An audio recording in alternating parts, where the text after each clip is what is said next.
Ah, d'accord. Ils sont importants dans les écoles, le président de l'association des parents d'élèves.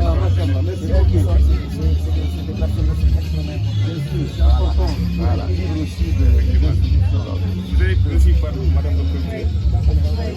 On est très heureux de votre accueil et de se retrouver ici dans ce coin magnifique du Sénégal. J'ai eu l'habitude de venir auparavant. Cette fois-ci, encore avec ma famille. Je viens de déposer là-bas et on termine cette période pour profiter un peu de l'après-midi. Ça va? On peut y aller. On y attend, hein?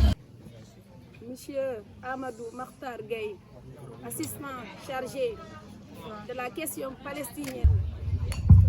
Mesdames, Messieurs les chefs d'établissement et les représentants, Messieurs les imams, Mesdames, Messieurs les enseignants, Mesdames, Messieurs, en vos titres et qualités, honorables invités, chers élèves, au nom des enseignants et des élèves du lycée El Hadji Mamadou Lamine Faye de Diofior, j'ai le grand plaisir et le privilège de vous adresser nos chaleureuses salutations tout en vous souhaitant la bienvenue. Votre présence en cette conférence témoigne votre attachement à l'éducation. Merci d'avoir sacrifié de votre précieux temps pour être ici malgré vos agendas chargés. Le but de ce moment d'échange est de renforcer nos élèves candidats au baccalauréat sur la question palestinienne. Et vous savez tous, nous avons l'immense honneur d'accueillir aujourd'hui comme conférencier son Excellence Dr Sawat Ibrahim, ambassadeur de l'État de Palestine au Sénégal, que je remercie au passage pour sa disponibilité, de même que la délégation qui l'accompagne.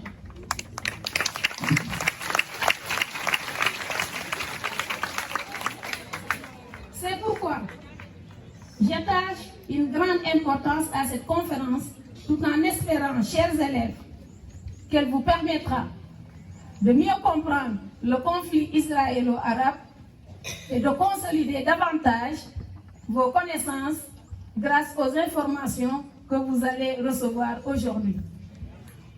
Pour cela, chers élèves, je vous invite à être très attentifs pour pouvoir tirer le maximum de profit. Merci de votre aimable attention. Merci, Madame le Proviseur. De la leçon. La leçon qu'on enseigne dans nos classes porte sur la décolonisation au Proche-Orient, la question palestinienne et les relations israélo-arabes. On commence par définir, situer la zone géographiquement. Le Proche-Orient, c'est l'ensemble des pays non européens situés dans le bassin oriental de la Méditerranée, composé de la Jordanie, de la Syrie, du Liban, de la Turquie, et de l'Égypte, de l'Israël, de la Palestine, etc. Et on scinde la leçon en trois parties. La première partie porte sur les origines de la question palestinienne. La deuxième partie porte sur les conflits israélo-palestiniens. Et la troisième partie porte sur l'évolution des relations israélo-arabes depuis la mort de Yasser Arafat et les obstacles au processus de paix. Voilà. Maintenant, à propos des origines, on remonte comme vous l'avez fait. Hein. Moi, j'étais à l'aise quand vous expliquez que les Cananéens sont les premiers à occuper cette zone depuis 6 000 ans, 5 000 ans, 3 000 ans avant Jésus-Christ. Et justement, c'est de la même manière que nous l'enseignons. Ensuite, quand on suivi peut-être d'autres peuples, mais les plus remarqués dans nos leçons, ce sont les Juifs, les descendants de Moïse actuel, qui ont occupé vers 1800 ans avant Jésus-Christ la zone également. Ensuite, vers le 1er siècle, 2e siècle, les Romains qui sont venus s'installer dans les zones. Et justement, c'est avec les Romains que les Juifs, les habitants à l'époque, les premiers à occuper la zone, ont commencé à, n'est-ce pas, à fuir et à se disperser dans le monde parce que l'empereur romain à l'époque, en 139, avait menacé de raser la ville d'Israël et d'exterminer tous les Juifs qui avaient pris la fuite et se disperser dans le reste du monde. Ensuite, nous avons sauté plusieurs étapes, mais nous allons prendre les traits les plus saillants, notamment au 7e siècle, quand, avec le calife Omar, les Arabes ont commencé à venir s'installer par vague migratoire, par vague de migration, n'est-ce pas, en Palestine. C'est ce qu'on appelle l'arabisation de la zone. Parce que Omar a voulu faire de cette zone la capitale, la troisième capitale de l'islam derrière la Mecque, Médine, c'est Jérusalem. Alors, nous avons remonté sur pas mal de choses et toujours dans les faits les plus saillants, nous faisons remarquer aussi il y a eu cette dispersion dans le monde a fini par susciter l'envie chez certains juifs, n'est-ce pas, de revenir au Bercail, c'est-à-dire à la terre promise. Et c'est dans ce contexte-là que Theodor Herzl a voulu, a écrit ce fameux livre sur le sionisme. Et au congrès de Bâle en 1897, n'est-ce pas, on a encouragé les gens à venir s'installer progressivement. Et d'ailleurs, même un fonds national juif a été lancé pour encourager les vagues migratoires. Et ce fonds a été à l'origine de l'achat des terres, parce que l'objectif c'était de créer discrètement un État juif en territoire palestinien. Et pour ce faire, ils ont usé dans ces fonds-là pour acheter des terres sans pour autant que les Arabes d'origine ne chassent ce qui veut se faire. C'est quand Mohamed Taher Al-Husseini, un notable arabe à l'époque, est conscient du danger qu'il est, a ordonné le refus de la vente des terres, a ordonné aux Arabes de refuser le vente des terres. Et justement, les tensions vont peut-être commencer à grimper jusqu'à ce que l'éclatement de la Première Guerre mondiale arrive et cette fameuse déclaration Balfour en 1917 qui avait promis la création d'un État juif en territoire palestinien. Mais cette promesse n'a pas été tenue du tout jusqu'à l'éclatement aussi de la Deuxième Guerre mondiale avec Hitler qui n'a cessé lors de cette Deuxième Guerre mondiale à exterminer les Juifs avec l'antisémitisme, etc. Ça aussi, ça a suscité en Europe et sur la communauté internationale la sympathie vis-à-vis de ce peuple qui était exterminé. Et on avait, dans la logique aussi de la communauté internationale, c'était de le trouver quelque part où les mettre. Et Jérusalem, naturellement, la Palestine était l'endroit indiqué pour accueillir ce peuple persécuté, malmené, maltraité en Europe, naturellement avec la Deuxième Guerre mondiale. Nous avions insisté également, nous insistons aussi dans nos leçons, avec le traité de Sèvres, j'allais oublier, qui a démantelé l'Empire turc ottoman et qui a confié la zone à la Grande-Bretagne, qui avait pour mission de gérer la zone, mais cette puissance ne pouvait pas faire le nécessaire pour arriver à la paix dans la mesure où les combats entre juifs et arabes commençaient à se dessiner. Et justement, la Grande-Bretagne, comme vous l'avez souligné, a voulu se débarrasser de cette patate chaude. En quoi faisant? En sollicitant l'ONU pour que l'ONU trouve un plan de partage. C'est la résolution 181 du 29 novembre 1947 qui consacre 30% des 45%, 40% je veux dire, des 44% du territoire aux Arabes qui sont majoritaires et 55% du territoire des Juifs qui sont minoritaires. Et 1% la ville de Jérusalem qui est une ville neutre. Nous n'avons pas manqué aussi de matérialiser les enjeux qui se forment autour de la ville de Jérusalem. En l'occurrence, c'est une ville 3 fois sainte. C'est une ville 3 fois sainte. Parce que pour les Arabes, pour les musulmans, pour les Juifs d'abord, c'est le caveau des patriarches. C'est aussi là où se trouve la basilique, le mur de lamentation. Pour les musulmans, pour les chrétiens, c'est la basilique de la nativité et le mont de la béatitude. C'est le lieu qui abrite. Et pour les musulmans, naturellement, c'est la troisième capitale de l'islam avec la mosquée d'Al-Aqsa et en même temps le dôme du patriarche, c'est-à-dire le dôme du rocher, là où le prophète s'est élevé pour aller vers son voyage, c'est comme un voyage. Nous matérialisons également ça dans nos enseignements apprentissages. C'est vrai que nous sommes des musulmans, nous sommes très sensibles à la cause palestinienne, mais des fois, on doit être un peu à l'équidistant par rapport à certaines considérations. On ne peut pas être très partisan dans nos classes.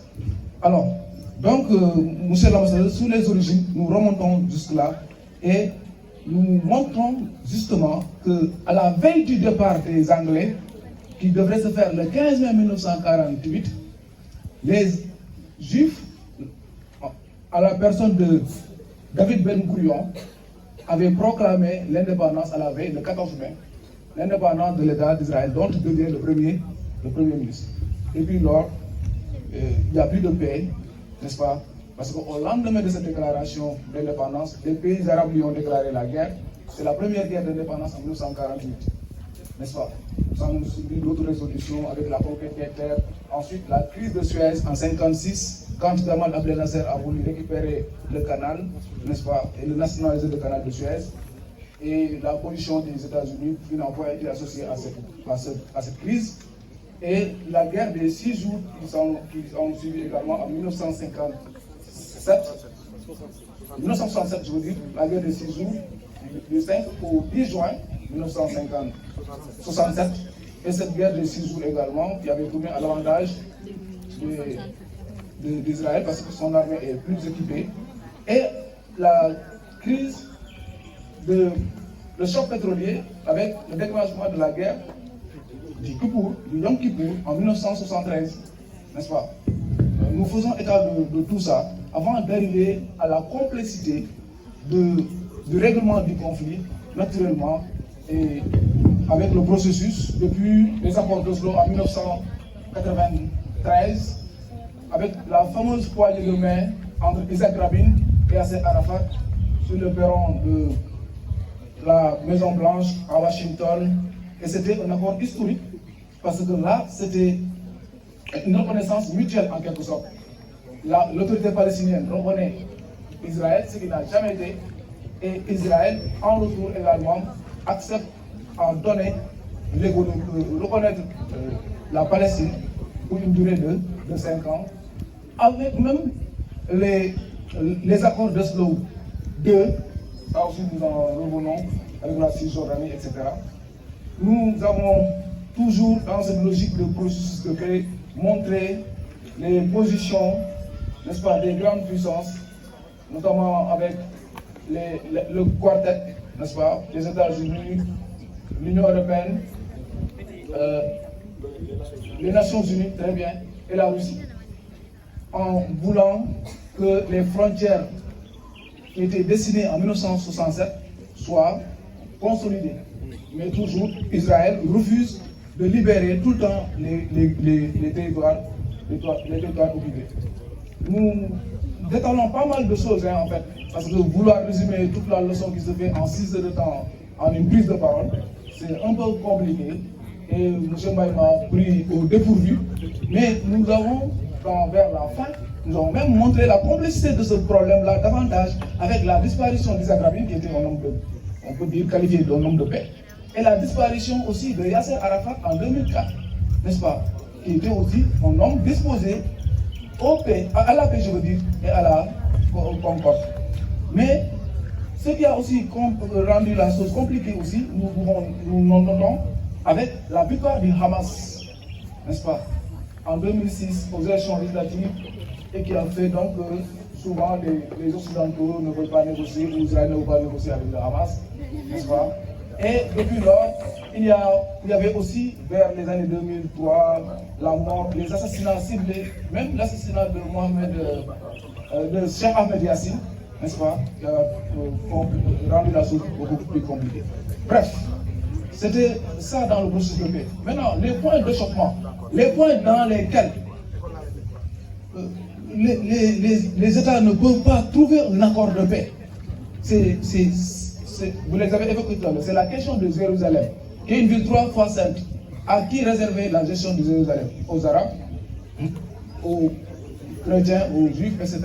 Alors, et dans ça, nous avons signifié même à nos élèves que la position des États-Unis avec le transfert de la capitale, de l'ambassade des États-Unis de Tel Aviv à Jérusalem en 2019, le 6 décembre 2019, n'a fait que compliquer la situation. N'est-ce pas? La position de Jérusalem est un point d'achoppement, c'est un point de blocage, le statut de Jérusalem.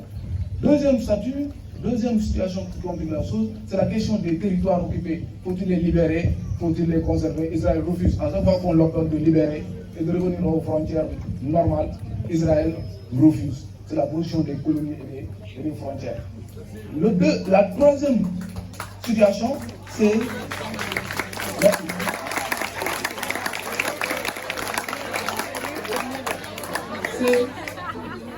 plutôt la question des réfugiés.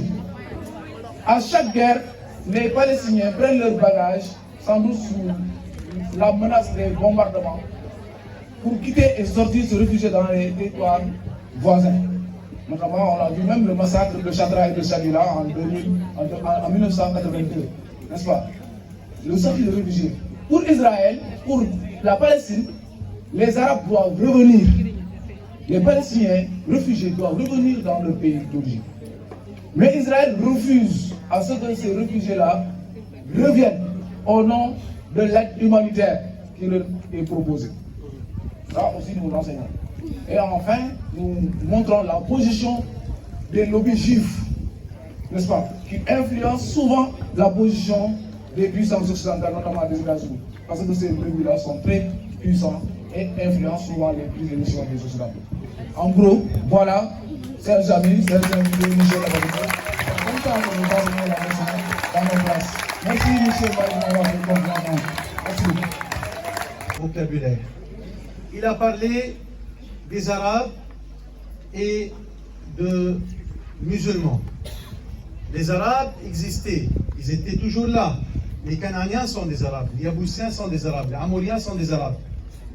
Mais l'islamisation de la région est venue plus tard avec le Khalif Omar ibn Khattab. Donc ce n'est pas la même chose.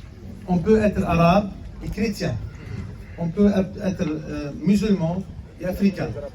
Donc l'islamisation, ce n'est pas l'arabisation. Ça, c'était la petite confusion que j'aimerais clarifier. Deuxième chose, le vocabulaire qui était utilisé. Nous, malheureusement, dans nos manuels scolaires, ça provient parfois des petits pièges, des petites poisons qui s'infiltrent parce que ça vient de l'Europe, ça vient de quelque part, avec le récit israélien. Par exemple, il a parlé de la guerre de Kippour. Kippour, c'est un mot israélien. Nous, on utilise guerre de Ramadan. Vous voyez? Donc il y a deux récits, deux vues pour le même événement. Donc au moins, on dit guerre de Kippour ou dite par les musulmans et les arabes, guerre de Ramadan, pour avoir l'équilibre. Donc, quand on parlait également une chose aussi qui reste,